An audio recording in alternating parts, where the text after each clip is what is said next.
Times का global network और शुरुआत करते हैं हमारे इस खास बुलेटिन की। अमेरिका के राष्ट्रपति डोनाल्ड ट्रंप ने देश से सभी अवैध अप्रवासियों को निकालने के आदेश दिए हैं। इसके बाद भारत सरकार वहां रह रहे 18,000 लोगों को वापस लाने की तैयारी में है। सूत्रों के मुताबिक भारत सरकार ने ट्रंप प्रशासन के साथ मिलकर इस पर काम भी शुरू कर दिया है। मीडिया रिपोर्ट के मुताबिक अमेरिकी और भारतीय सरकारों ने 18,000 भारतीय नागरिकों की पहचान की है जो अवैध रूप से अमेरिका में रह रहे हैं और जिन्हें वापस भेजा जाएगा। हालांकि यह संख्या और भी अधिक हो सकती है क्योंकि यह अभी साफ नहीं है कि कितने और लोग इस सूची में जोड़े जा सकते हैं। देखिए report. We will begin the process of returning millions and millions of criminal aliens back to the places from which they came. We're going to stop the invasion of our borders. We're going to reclaim our wealth. We're going to unlock the liquid gold that's right under our feet. Liquid gold. And very soon we'll begin the largest deportation operation in American history. अपने शपथ ग्रहण समारोह से महज 24 घंटे पहले America के राष्ट्रपति डोनाल्ड ट्रंप ने वॉशिंगटन में एक रैली के दौरान जब ये बातें कही तो वहाँ मौजूद लोगों ने ट्रंप के ऐलान पर तालियों से उनका स्वागत किया। मेक अमेरिका ग्रेट अगेन के नारे को बुलंद कर ट्रंप ने अमेरिकी सियासत में जैसा कमबैक किया उससे पूरी दुनिया अब हैरान है। लेकिन अवैध रूप से रह रहे लोगों के खिलाफ उनके एक्शन से अब उन सभी भारतीयों पर भी संकट मंडरा रहा है जो अमेरिका में कथित तौर पर अवैध रूप से रह रहे हैं। मीडिया रिपोर्ट्स की माने तो अवैध रूप से रहने वाले भारतीयों को उनके देश भेजने की तैयारी हो गई है। जानकारी के मुताबिक भारत सरकार ने अपने सभी नागरिकों की पहचान करने और उन्हें वापस लाने के लिए डोनाल्ड ट्रंप प्रशासन के साथ मिलकर काम करने के संकेत दिए हैं। मीडिया रिपोर्ट्स के मुताबिक अमेरिका में लगभग 18,000 अवैध भारतीय प्रवासियों की पहचान की जा चुकी है जिन्हें वापस घर भेजा जाना है।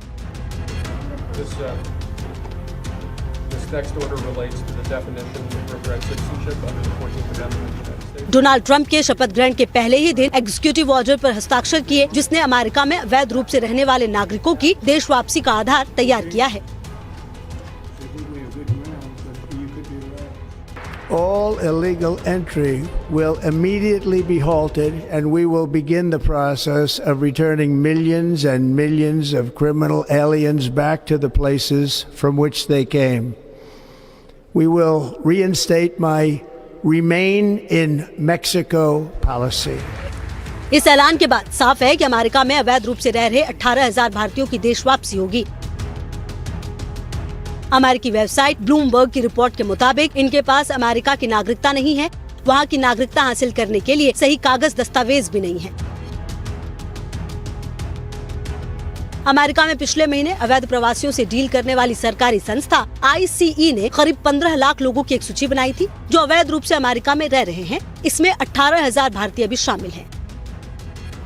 इस रिपोर्ट के मुताबिक भारत सरकार वहां अवैध रूप से रह रहे अपने सभी नागरिकों की पहचान करने और उन्हें वापस लाने के लिए ट्रंप प्रशासन के साथ मिलकर काम करने को तैयार है। लेकिन सवाल है कि इसके बदले भारत को क्या हासिल होगा। दरअसल इस सहयोग के बदले में भारत को उम्मीद है कि ट्रंप प्रशासन भारतीय नागरिकों के अमेरिका में प्रवेश के लिए इस्तेमाल होने वाले कानूनी उपायों जैसे छात्र वीजा और H-1B वीजा कार्यक्रम की रक्षा करेगा। अमेरिकी सरकार के आंकड़ों के मुताबिक 2023 में 3,86,000 लोगों को H-1B वीजा दिया गया था जिसमें से लगभग 3/4 भारतीय नागरिक हैं। भारत के विदेश मंत्रालय के प्रवक्ता रणधीर जायसवाल ने कहा, अवैध भारतीयों की वापसी के लिए दोनों देशों के बीच सहयोग भारत से अमेरिका में कानूनी प्रवास के लिए और अधिक रास्ते बनाने के लिए किया जा रहा है। राष्ट्रपति ट्रंप के अनुसार अगर किसी ने भी अमेरिका में विगत कुछ वर्षों में इलीगल एंट्री की है तो वह बहुत जल्द ही उनको अपने अपने मुल्क में वापस भेज देंगे।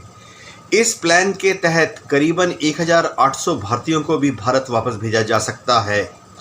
भारत सरकार और हमारे विदेश मंत्री श्री S जयशंकर लगातार अमेरिका के विदेश मंत्रालय से सेक्रेटरी ऑफ स्टेट के साथ संपर्क में हैं और यह कोशिश कर रहे हैं कि जहां तक हो सके कम से कम भारतीयों को वापस इंडिया भेजा जाए।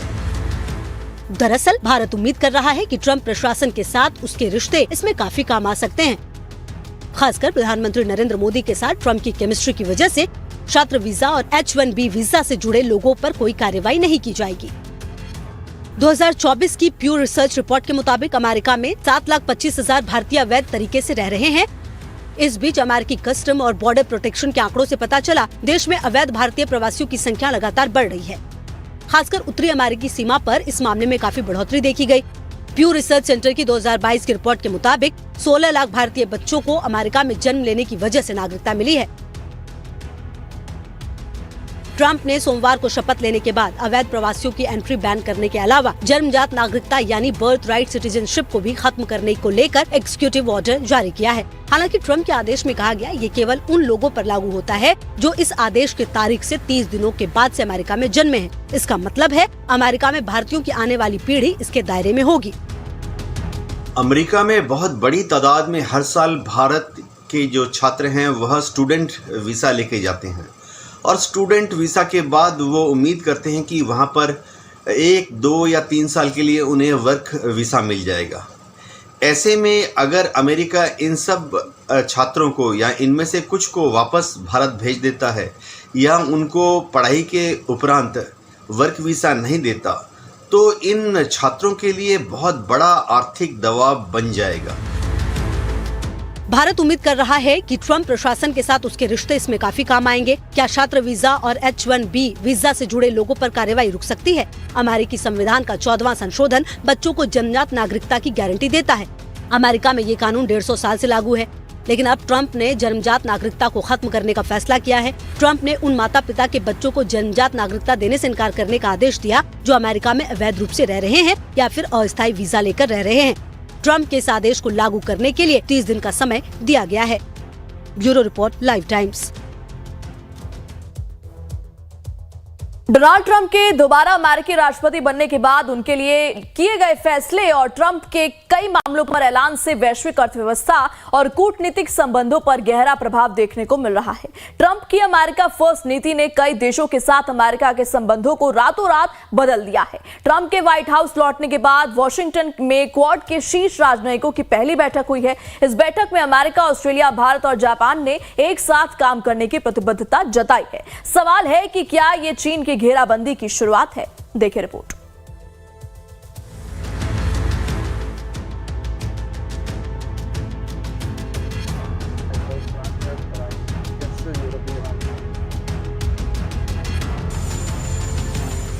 इधर अमेरिका के 47वें राष्ट्रपति के तौर पर डोनाल्ड ट्रंप ने शपथ लिया और उसके कुछ घंटों बाद ही वॉशिंगटन डीसी की ये तस्वीरें सामने आ गईं। अमेरिका में मंगलवार को क्वाड देशों के विदेश मंत्रियों की बैठक हुई है और इन तस्वीरों के सामने आते ही चीन की धड़कनें बढ़ना तय है। पहले टैरिफ के मुद्दे पर चीन को चेतावनी और फिर अमेरिका की धरती पर क्वाड देशों के विदेश मंत्रियों की बैठक। ट्रंप ने शपथ ग्रहण के कुछ घंटों बाद ही चीन को संकेत दे दिया है। ये बैठक करीब 1 घंटे तक चली, जिसमें क्वाड के सदस्य देश भारत, अमेरिका, जापान और ऑस्ट्रेलिया के विदेश मंत्रियों ने हिस्सा लिया। अमेरिका के नए विदेश मंत्री मार्को रूबियो ने अपने कार्यकाल के पहले ही दिन क्वाड देशों की ये बैठक की है। इस बैठक का मुख्य उद्देश्य चीन की बढ़ती आक्रामकता पर चर्चा और इंडो पैसिफिक क्षेत्र में यथास्थिति को बलपूर्वक बदलने के प्रयास का विरोध करना था। इतना ही नहीं, बैठक में ताइवान के मुद्दे पर चर्चा हुई और भारत में प्रस्तावित क्वाड शिखर सम्मेलन की पुष्टि की गई।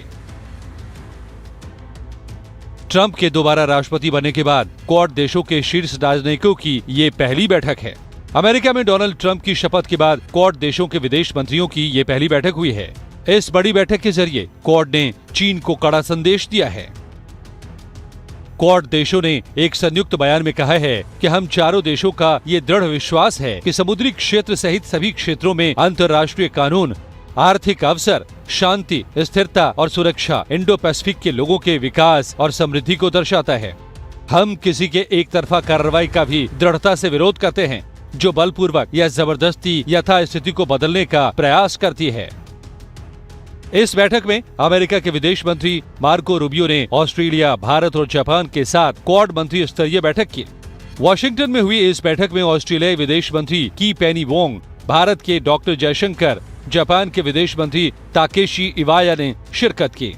बैठक के बाद चारों देशों ने संयुक्त बयान जारी कर स्वतंत्र और खुले इंडो पैसिफिक के प्रति अपनी प्रतिबद्धता दोहराई है। बयान में चीन के ताइवान पर आक्रामक रुख की ओर इशारा करते हुए कहा गया है कि ऐसे किसी भी एक तरफा कदम का विरोध किया जाएगा जिसमें मौजूदा स्थिति को जबरन बदलने की कोशिश हो। चीन ने क्वाड को लेकर कई बार नाराजगी जताई है।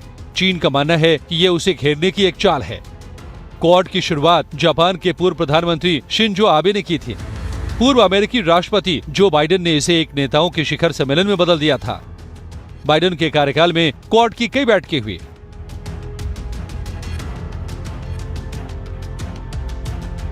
इनमें मुख्य रूप से इंडो पैसिफिक, खासकर दक्षिण चीन सागर में चीन की सैन्य और आर्थिक गतिविधियों पर ध्यान केंद्रित किया गया। ये बैठक ऐसे समय में हुई है जब चीन और फिलीपींस के बीच भी तनाव बढ़ रहा है। अमेरिका, भारत, जापान और ऑस्ट्रेलिया ये चारों देश इंडो पैसिफिक क्षेत्र में चीन की बढ़ती ताकत को लेकर चिंतित हैं।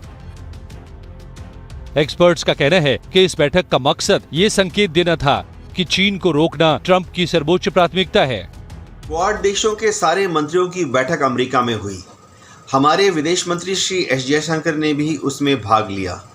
गौरतलब बात है कि क्वाड देश जो हैं बड़ी मजबूती से ट्रेड यानी व्यापार, वाणिज्य, इंडस्ट्रियल एक्टिविटीज़ में पार्टिसिपेट करना चाहते हैं। वह इंटरनेशनल ह्यूमन रिलेशंस, कल्चरल आदान प्रदान भी करना चाहते हैं। लेकिन भारत ने अभी तक यह इंगित किया है कि भारत किसी भी तरह से क्वाड में एक मिलिट्री रोल अदा नहीं करेगा। ट्रंप ने पहले ही चीन के खिलाफ कड़ा रुख अपनाने का वादा किया है। हालांकि अमेरिका के विदेश मंत्री मार्को रूबियो ने इससे पहले कहा था वो बैठक के दौरान सहयोगियों के साथ मिलकर काम करने के महत्व पर जोर देंगे। अमेरिका के नए विदेश मंत्री मार्को रूबियो और राष्ट्रीय सुरक्षा सलाहकार माइक वॉल्च ने भारत के विदेश मंत्री एस जयशंकर के साथ बैठक करके बताया कि भारत ट्रंप प्रशासन के लिए कितनी अहमियत रखता है। ट्रंप प्रशासन ने सबसे पहली इंटरनेशनल बैठक भारत के साथ की है। Bureau report, live times. Live times पर खबरों का सिलसिला लगातार जारी है। आप बने रहिए।